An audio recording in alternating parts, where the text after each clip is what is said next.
Welcome to the All About You podcast. My name is Sheila and I am your host. In this podcast, I invite people to tell their stories of their travels, hobbies and passions. These podcasts are also now available on my All About You YouTube channel. So if you have a story to tell, please contact me on allaboutyoupodcast@yahoo.com and let's tell your story. Welcome to the All About You podcast, and my guest today is Liz, and Liz is a positive birthing teacher.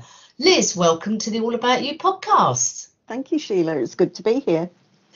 Liz, I'm really looking forward to this conversation because I have no idea about what this is, and this is why it intrigued me.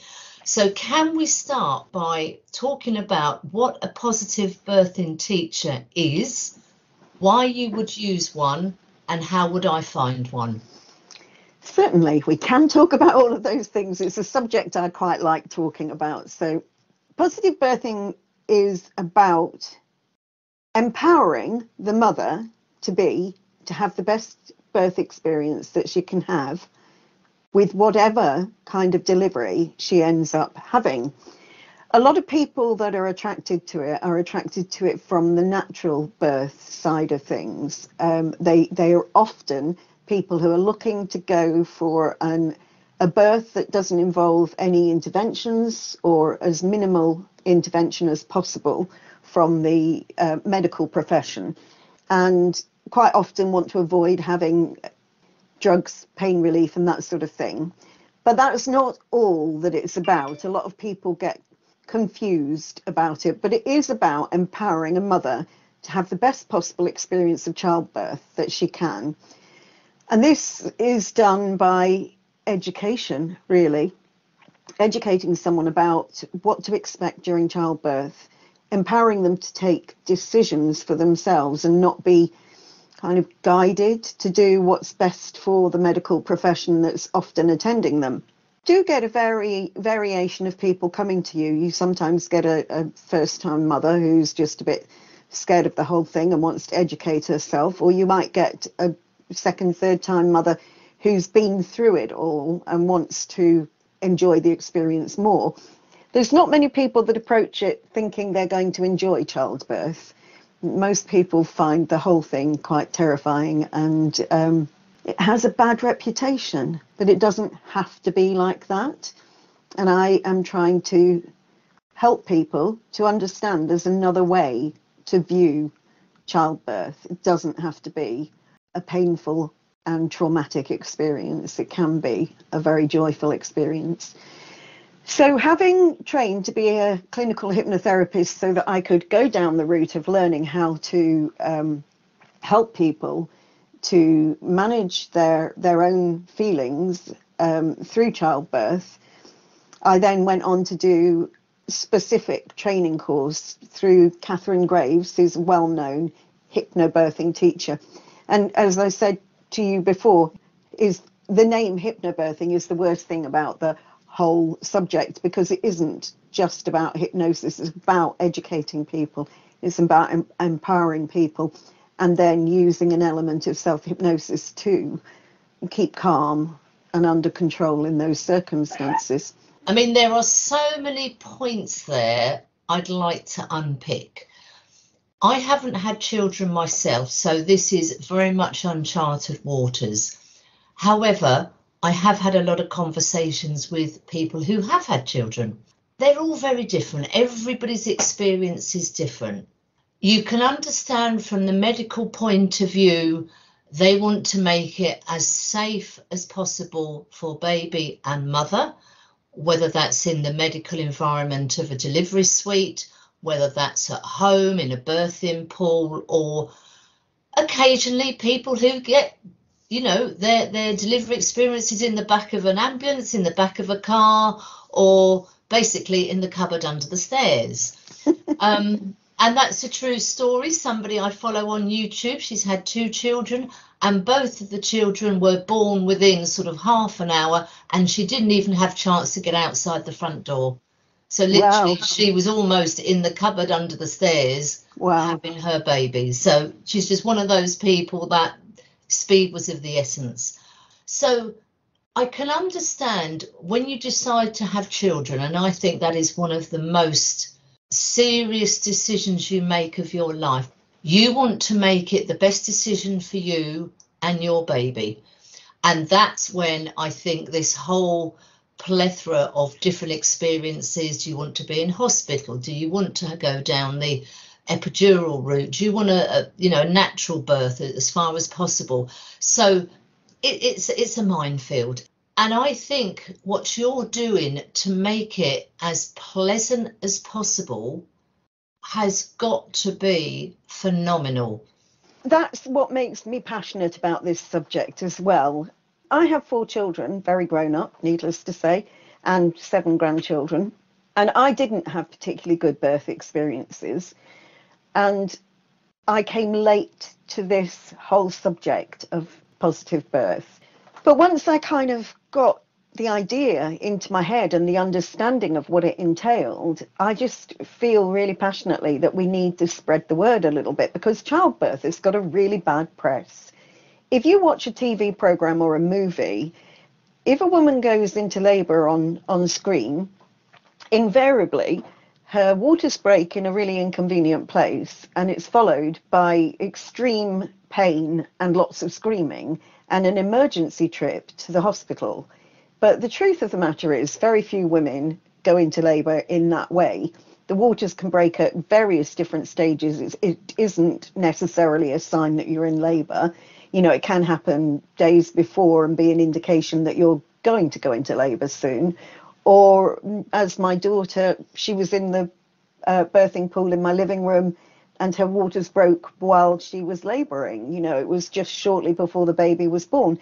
Some babies are actually born still in the sac with the sac intact. So this whole thing about waters breaking and you going into immediate labour and it being full on and incredibly painful is such a myth, because it's normally a slow and gradual build up to the extremely strong contractions that you receive that cause what we think of as pain. So there's an awful lot of brainwashing, if you like, with what's available in the media about childbirth, this terribly painful experience. And we have a show here in England, I don't know if you've seen it, Sheila, One Born Every Minute. They make a drama out of every single case. So even the ones that are having a lovely birth, they will put some drama into it because it's not interesting otherwise, you know. And, they'll sort of film it in such a way, will she or won't she get to this stage, you know, and create this drama around it. And it's just giving a really bad image to childbirth. And we used to have children at home as commonplace. I mean, the other show perhaps you've come across is called The Midwife, set in the 50s and 60s when people were still delivering their babies at home and had a much more natural childbirth because the nurses were attending them, but not sort of interfering. They were left to their own devices to a large extent. And if you watch the way that things changed when we started taking people into hospital, it became a managed experience. It was managed by the health professionals. Women were laid on a bed and giving birth, laying flat on their back. And, you know, this is completely the wrong position to be in. You're going against gravity. You're laying flat on your back, and actually your body is shaped in such a way that there's a slight tilt in the pelvic area. So the baby has to come down and round the U-bend, if you like. So if you were laying on a bed, you were effectively pushing that baby uphill at that point because you're flat on your back. So there was all this intervention that was convenient for the medical profession, and it's taken away the natural element of childbirth. It's all became kind of programmed to suit. And, you know, what you said about wanting the safe experience and all of that, of course, that's what the medical profession are doing. They're trying to create a safe environment, but it isn't necessarily the right way of doing it for the mother. And we are changing. We're much better than we used to be now. So having said I've got 7 grandchildren, I've seen 2 of them born in home births. And, you know, I can see the massive change between when I had my children and the way things were done and the way now they are going back to basics and getting much more natural childbirth options, but you've also got the option of having an epidural, all the difficult bit taken away from you. You know, some people's attitude is very much, the medicine is there, why wouldn't you take it? And that is great if that's what they want to do, but they can still benefit from positive birth training, because if they know what to expect, they can make better decisions about what they accept in the way of interventions from the medical people. That's really what it's about. I think our general health is a subject that we have given up. We've passed it over to our GPs and our specialists and the medical profession. We go to them, we expect a miracle answer to everything that, you know, every ailment that we have, and we hand ourselves over to their care without doing any work for ourselves on what the problem might be. And I think that the way that childbirth has gone for the last 40 years or so has been very similar. Women just go to the doctor, they get the test, yes, you're pregnant, now you have to sign up for your antenatal classes, and you know, you have to attend your check-ins every so often, and they just kind of hand themselves over and do as they're told. There's no education along the way about what to expect. Some of them go to antenatal classes, some of them don't. If you were to go and survey a number of women about what childbirth looked like, I would imagine very few of them could give you a good description of the actual physiological event that's occurring. And I only learned this myself, you know, 30 years after I'd had my own children. It's been a revelation. There's so much I know now that I had no idea about then. It's a privilege to know it. But, you know, it's the sort of stuff that we should be learning. We have a society now that's got all this information available to it, and yet so few women will actually go and research childbirth when they get pregnant. They just go along with what they're told by their midwife. It's quite an interesting thing, really. I mean, there are so many points you have covered there, but I think, as you say, it's very true. You must, I think, feel at some point you are on a sausage machine. Yes, absolutely. And as you say, you're given so much information, and you've got the classes and that type of thing. But there's so much going on, isn't there? There's the physical changes in your body, which I'm sure can be pretty scary at times. But it's also the mental side, Liz. And it's the mental side of sort of preparing yourself and your life for this tiny little person that I'm sure is pretty much going to take over and rule your life. So at what point would people be able to say, okay, I actually want to know what the alternatives are? It doesn't sound as if they're being given that information when they have the visit with the doctor. No, they aren't. This, again, is something they need to find for themselves. And if they don't know it's there, they don't know. You don't know what you don't know.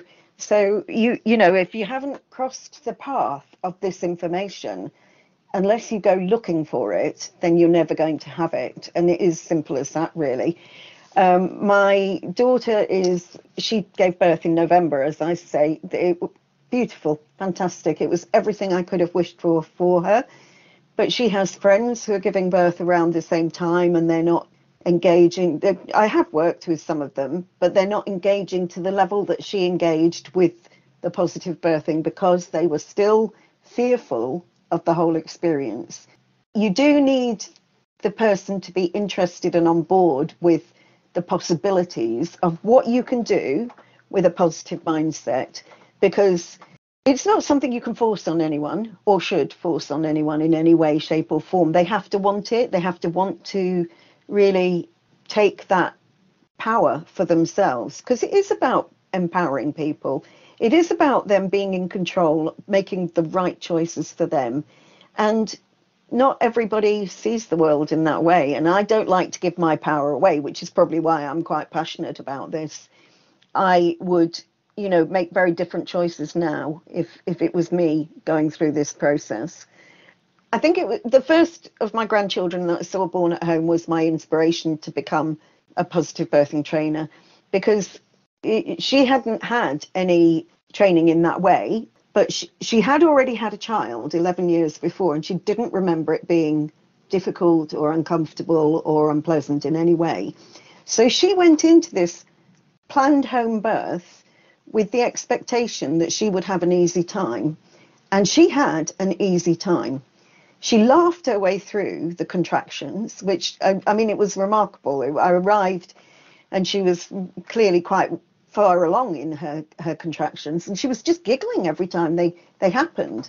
And she said, "Oh, I don't remember. How will I know when to push? I don't remember what it feels like." And the midwives and I said to her, "You will know. You will know. There will be no doubt." And just as the evening went on, you could see her go, "Oh, actually, that wasn't so funny, you know." But she literally was very calm, very controlled, went up into the bedroom. She knew, she got that sensation of needing to push, and she started pushing. She made a noise, sort of a shouty noise. The midwife said, "Save that energy." And she did, and she used it to push the baby out. She gave birth in a very quick amount of time. It wasn't a trauma to her at all.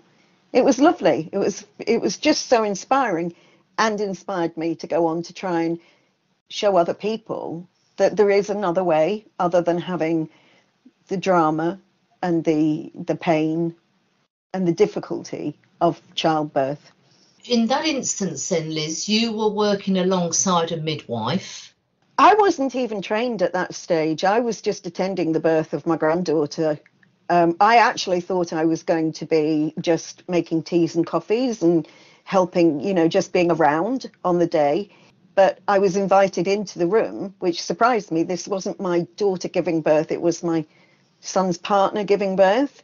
And I was invited into the room. I held her hand, I wiped her brow, and I watched it all unfold in front of me. And the midwives, I sing their praises to this day. They were amazing.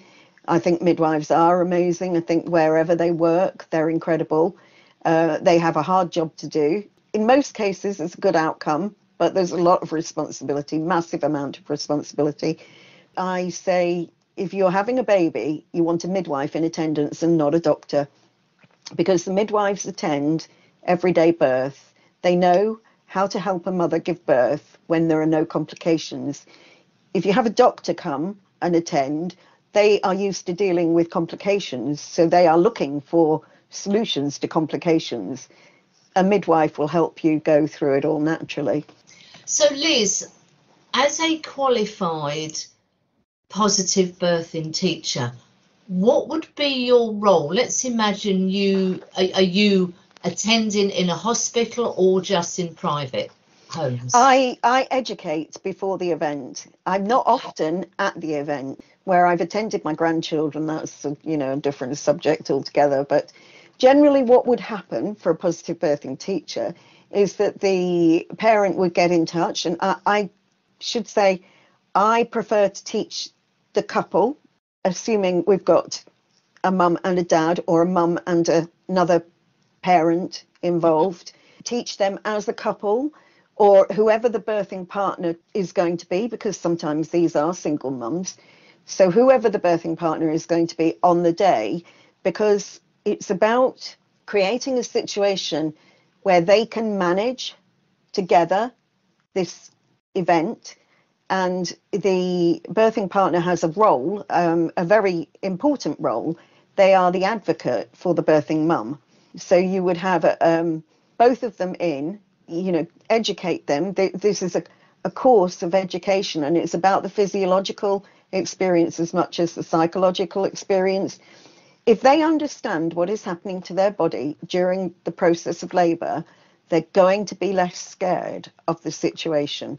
Understanding gives them the chance to ask questions and understand the answers and understand what the implications of those answers are.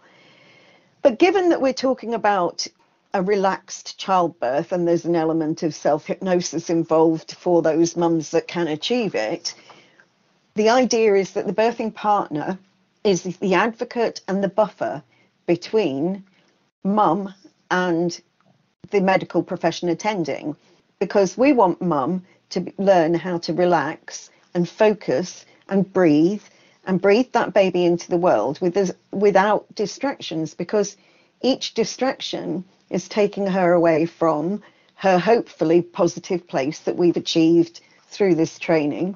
If she was asked a question or the medical profession wanted to do an examination, that can cause her to come out of her relaxation or her focused state and just possibly bring an element of fear or unsettledness to her, which can affect the process of the birth.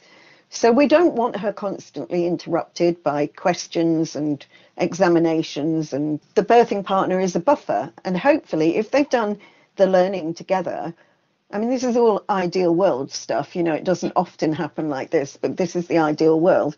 If they've done the work together and the partner understands in the same way what is happening, they can speak up for the mother when somebody comes in and says, would you like an epidural, or whatever the question might be. The birthing partner can say, she's focusing on her breathing at the moment, so it's a decision we've made. We're not going to do that. If it changes, we will let you know, sort of thing. They can kind of stop it before it gets to her. Quite often, midwives will do a pelvic examination to see how well dilated a mother is, although it's offered less and less now than it was. But the whole act of having someone rummaging around in your vagina while you're in the middle of labouring is unpleasant, to say the least, because they're using their fingers to measure how dilated the cervix is. So, it's not a bit of fun. No.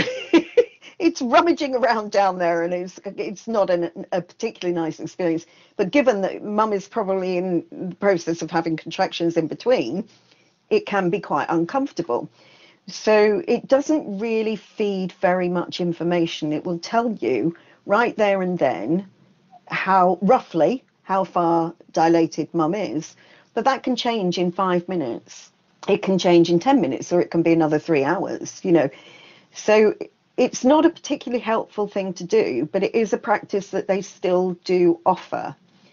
So, if you've got a birthing partner who's learnt about all of this thing along with mum, he can stop them offering that, because for her to have to make decisions about whether or not she wants that is going to interrupt her flow, if you will.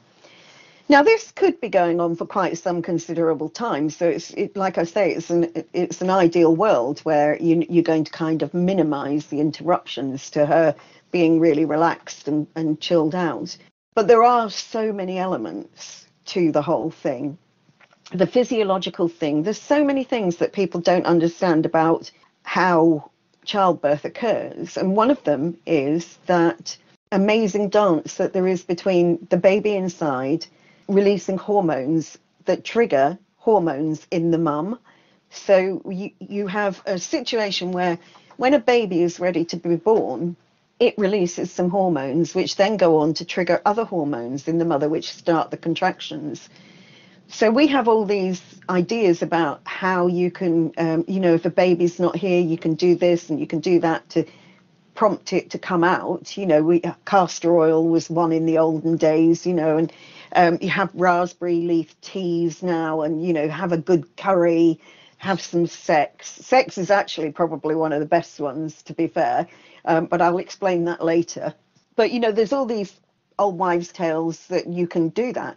Who knew that the baby has to release a hormone into the mother that then triggers other hormones that causes the cervix to start to ripen, as they call it. Now, if you don't know that information and you're there taking the raspberry teas and the castor oil, you're just traumatizing your body, really. There's all that stuff going on. What you need for a baby to be born is for the baby to be ready to be born, and 40 weeks gestation is a guesstimate, really. The date that you're given by the initial consultation is just playing with numbers, really. It's so inaccurate. You've got some babies that are in there for 10 months. You've got some babies that come out 36 weeks. It's not a given science. If you understand that only 4% of babies are born on the day that they're predicted to be born on, you understand this is not a given. It's a guesstimate. I think in France or somewhere, they give like a 4-week window. Your baby may be born between these weeks here, but it's only may be born between these weeks. You know, it's not given that they will. A friend of mine now is waiting to give birth, and her baby was due, I think, on the 31st. What are we on now? The 5th. 5 days overdue. In her head, that's way overdue. You know, she's just so ready to have the baby, and she'll be thinking about, how can I make this baby come? Well, I'm sorry, dear, but you can't make the baby come until the baby is ready. And then that release of the hormone happens, and then that all triggers the process. The best thing for a delivering mother is to feel safe and secure and loved and happy. And those are things that we try to teach them when we do positive birthing. We try to teach them about oxytocin, which is the love hormone, the hormone that you're flooded with the moment your baby is born, and you're flooded with oxytocin and you fall in love with your baby, and it's all part of the bonding process. But oxytocin is what keeps your contractions going. It causes your contractions to happen. And it is given synthetically when they're inducing labour. And that is not such good oxytocin. It's got a different name, but it's a synthetic version of it. And it can be too strong or too weak, but your own body making oxytocin, it makes it for you. And that is encouraged by touching and feeling with a loved one, you know, just that cuddling, that kissing, that feeling secure, feeling protected, creating the safe environment, not triggering the fight or flight response, you know, that you get from fear, but having the opposite effect of calm, feeling safe. Animals go off into their quiet place to give birth, and we're not much different. There is a reason for that that's programmed into us from way, way, way back when we were afraid of saber-toothed tigers and dinosaurs and that sort of thing. We are seeking a quiet space where we cannot leave a trail or, you know, the senses, the smell or anything for a predator to find us, because we're at our most vulnerable with giving birth. So we need quiet space, and that's all kind of like really programmed into our psyche far back. So if a woman feels safe and protected during childbirth, then it will progress better than if she's having to fight her way through traffic, rush hour traffic, and, you know, there's a traffic jam down the road or there's roadworks up ahead, and she's sitting there thinking, are we going to make it? That's going to set her labour back. It's going to interfere with the smooth running of her labour. There's so much, Sheila, and, you know, I can't tell you enough in this short podcast about the many factors that influence childbirth. But I would say anyone who is thinking about it, thinking about childbirth and thinking about what it means for them, should look into the positive birthing classes that are out there. I think there's an absolute plethora of material available on the websites and various internet searches. You know, there's so much stuff out there. You'll find people on Instagram that do educational stuff. You don't have to go to classes. In fact, for me, the pandemic has kind of ruined classes a little bit, because we had that period of lockdown. Everything went online, but there's so much stuff out there available online. There's some really, really gifted people educating other people about the whole experience of childbirth. I mean, I will get all the links from you to accompany the podcast, Liz, but I'm just sitting here fascinated by the whole process. As you said right at the beginning, we do tend to have this sort of, you know, this is how your baby's going to be born and all the rest of it. And certainly the bit about lying flat on your back in a hospital. I mean, I've said for years that is just against Mother Nature and gravity. Absolutely. That is absolutely what it is. The best position, if anyone wants to take one thing from this podcast, the best position to give birth is leaning forward over the edge of a bed or something like that. In my daughter's case, she was in a birthing pool. She was leaning on the edge of the pool on her knees, with her knees slightly apart and her feet, her heels touching together. So that creates the biggest opening in the pelvic area. And you can do little exercises yourself just to see If you stand upright and you tip your pelvis forward, everything closes. If you tip your pelvis backwards, everything opens. It's simple when you look at it like that. It's simply the skeleton structure. You can see closing and opening. It's not a brain surgeon's job, it's. I mean, this is it. This is working with your body as nature intended. This sort of, for the sake of argument, say this squatting position. Yeah. You are working with gravity. It sounds a lot more comfortable, as you say, for mum than trying to lie on a bed and push uphill. I mean, that doesn't sound good at the best of times. No. I think it's a very interesting point, as you said, getting the partner involved, because I'm sure when you're in the position of giving birth, if it's your first baby, if it's your sixth baby, every experience is different. And it's having that person closest to you, your partner, your husband, whoever it may be, having that person who is like your team member. Yep. As the go-between with the medical staff. One question I wanted to ask you, are you seeing a rise in the number of home births? I mean, maybe that's not too easy to answer regarding without, pandemic, but in general? I think home birthing has become much more popular, but you've still got a very, very small percent of people that feel brave enough to do it. And I think it is actually promoted by the midwifery service now, but they promote it with great caution, and I have no criticism of them. I love the work that they do, but, let's face it, they have limited resources, and they have, as you said, like a conveyor belt of people coming through. They have to manage the resources they've got, whether they be nurses or rooms or, waiting areas or whatever. They have to manage those resources, and they do the best that they can given what they've got. But they also control situations. I've heard people saying that they weren't given, the gym balls. Mums will often sit on a gym ball and they will bounce on the gym ball because that helps their pelvis to open, and that will help things progress. And they'll do that when they're, during the labouring. That will quite often help things along. But I have heard mums say they weren't given a ball to bounce on because they didn't want her to progress any quicker, because they didn't have a delivery room for her to go into. So, these hospitals and midwives and nursing centres and all the rest of it, because there's different places you can give birth. You can give birth at home, you can give birth in a midwife-led unit, you can give birth in the hospital, depending on the circumstances. There are different places to give birth, but they all have limited resources. Even having a baby at home is, it's a bit hit and miss, because if the community team are all out at the time that you go into labour, who's going to come and attend to you? You may not be able to give birth at home because there may not be resources available to attend you. And most people giving birth at home are going to want somebody to attend them. That you do come across people who want to just do it on their own. The health service doesn't particularly like that. There is a bit of a conflict between people who want to go alone and the system that's trying to control, their well-being and be part of their well-being.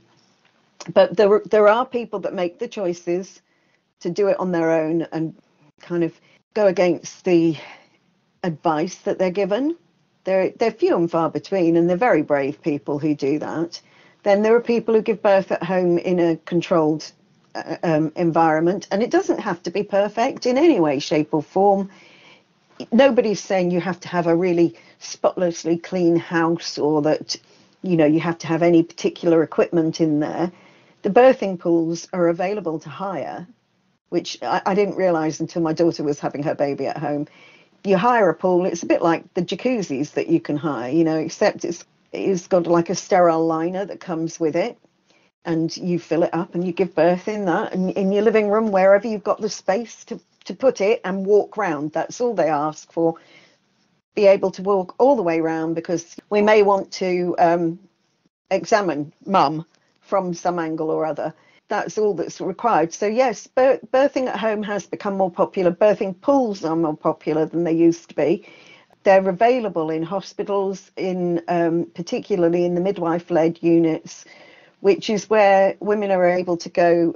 The midwife-led units tend to be more homely than the hospital, and it's led by midwives and is sometimes separate from the hospital, has a much more homely feel to it, isn't a hospital ward as such. It might have, specially designed beds that both mum and her partner can get on, so that it's not her perched on one of these awful hospital beds.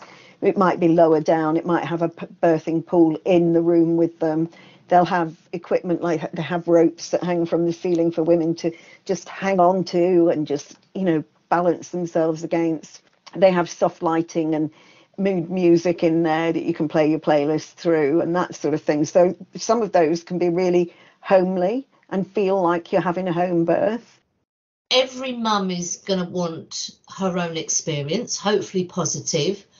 She's got the option of the information she's given from her local doctor, her local hospital. But there again, there is a huge amount of information on the website, and she needs to have a good old rummage around and see what's available in her area, talk to other mums, what they would do differently if they had a child again.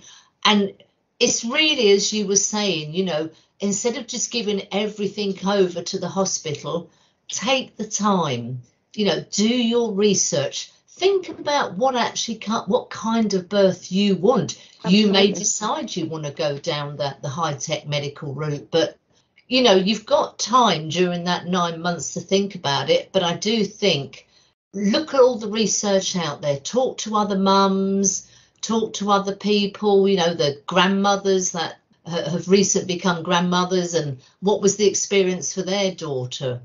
The whole thing about the high-tech birth, if they wanted to go medicalized birth, there is still room for having a positive birth experience.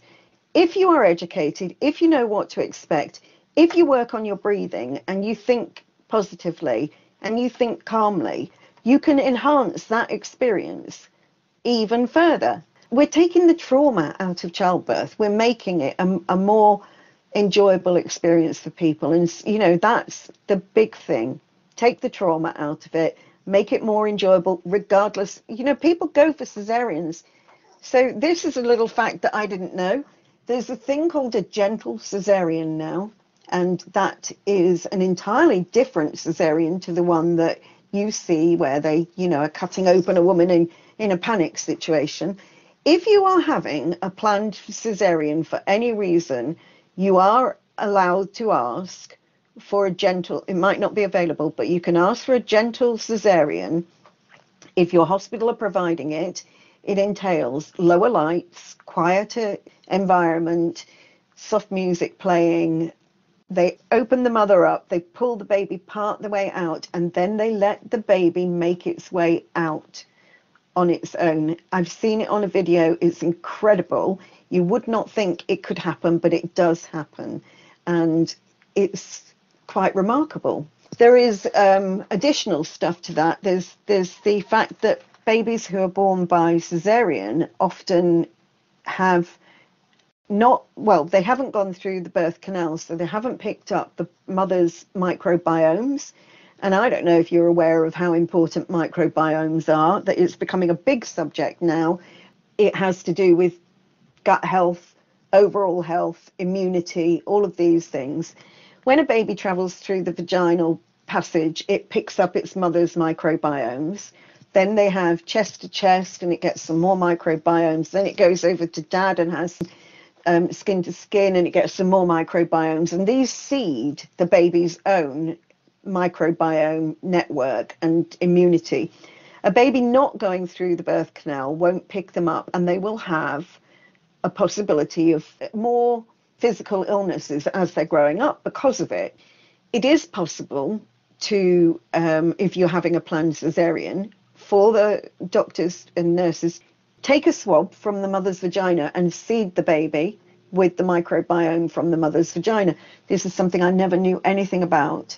And this is important for their future health, for their personal microbiome garden, if you will. And, you know, that helps the baby. And these are things that women should be aware of when they're giving birth. You know, if I'm going to have a planned cesarean, how can I make this the best for my baby and for me? I'm just thinking, how wonderful is Mother Nature? Incredible. Honestly, I could. I mean, we know she was a woman. I mean, that's obvious.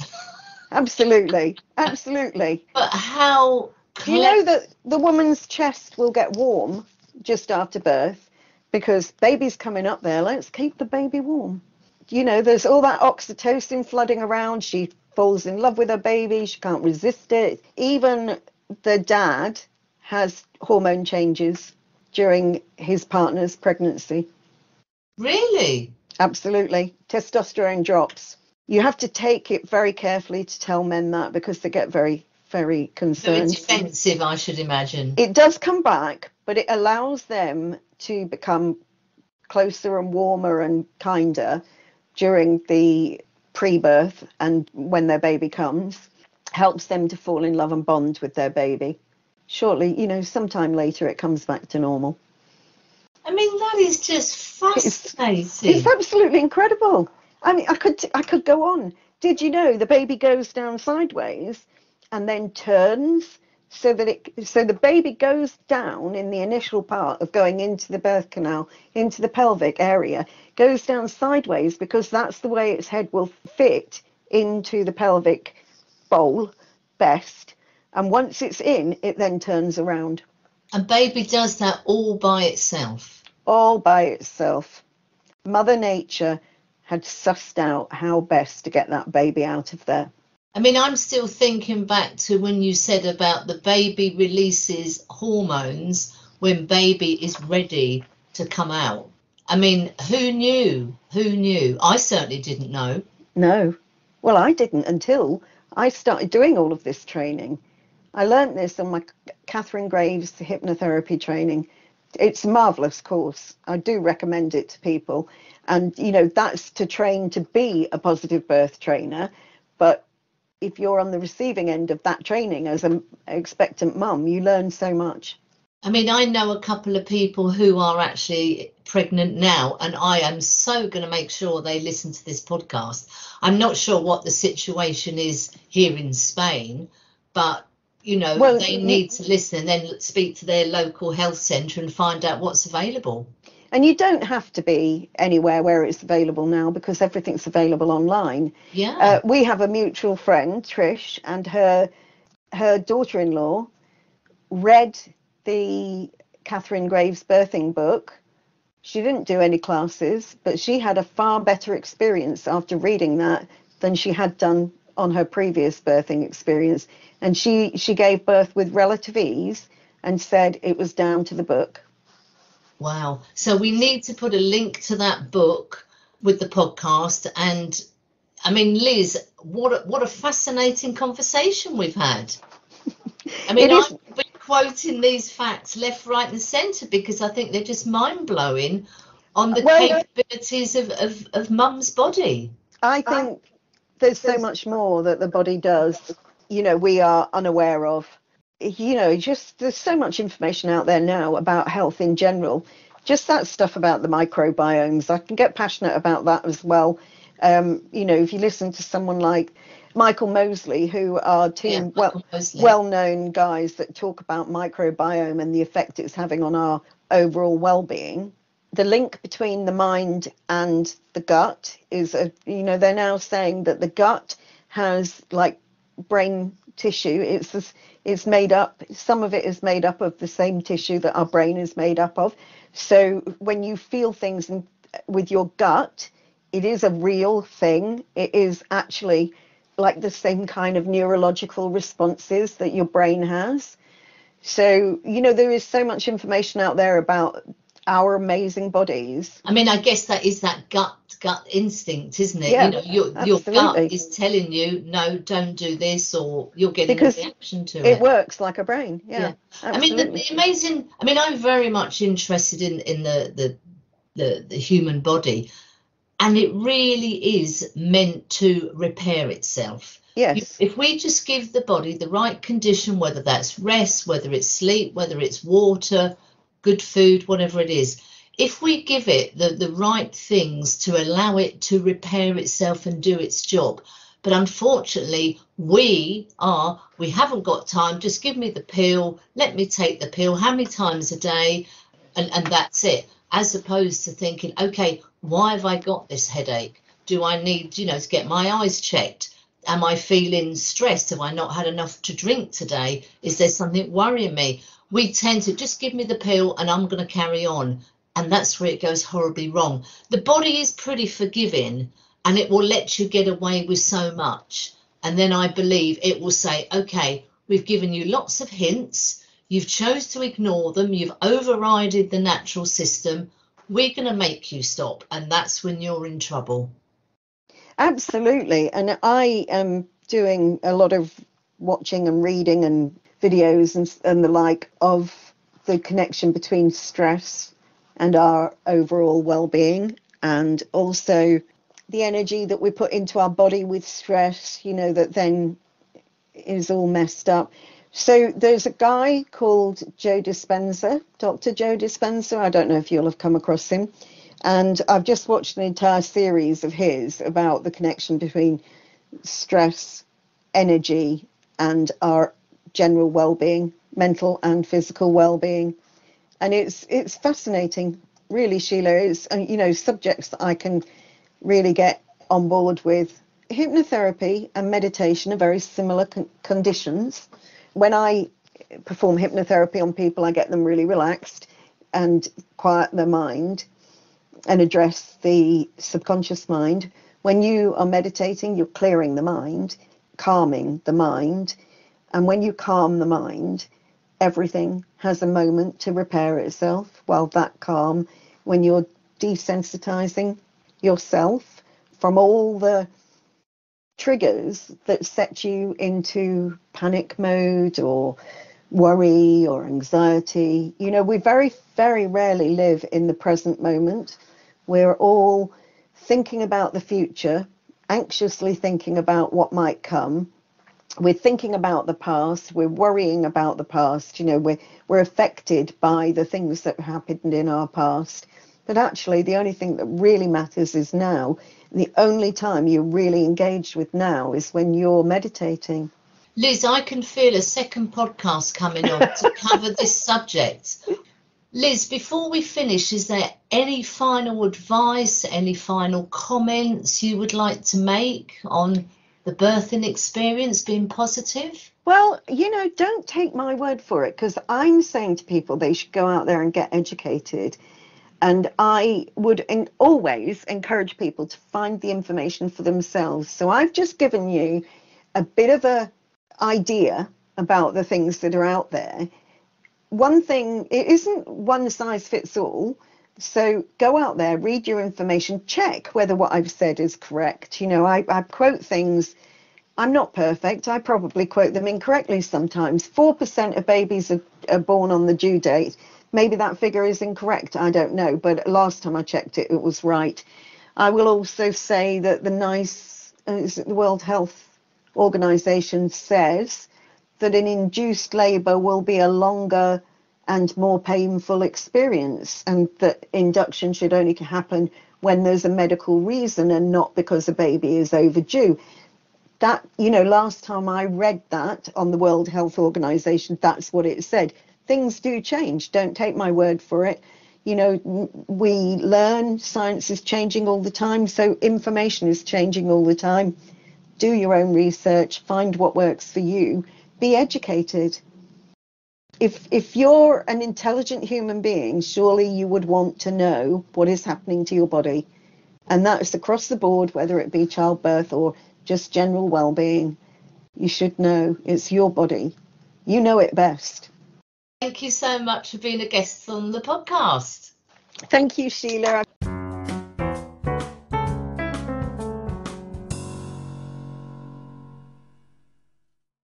I hope you enjoyed the conversation.